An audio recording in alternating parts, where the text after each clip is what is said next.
কেমন আছেন? ভালো আছেন? মুরব্বীরা ভালো আছেন? আমার মায়েরা বোনেরা ভালো আছেন?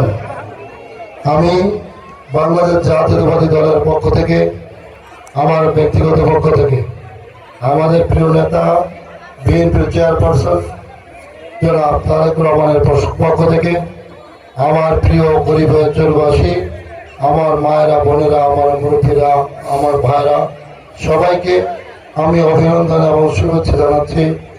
আর আপনাদের প্রতি কৃতজ্ঞতা প্রকাশ করছি যে আপনারা এখানে আমার জন্য, আমাকে ভালোবেসে, ধানের শীষকে ভালোবেসে, তারেক রহমান সাহেবকে ভালোবেসে, শহীদ রাষ্ট্রপতি জিয়া রহমানকে ভালোবেসে আপনারা যে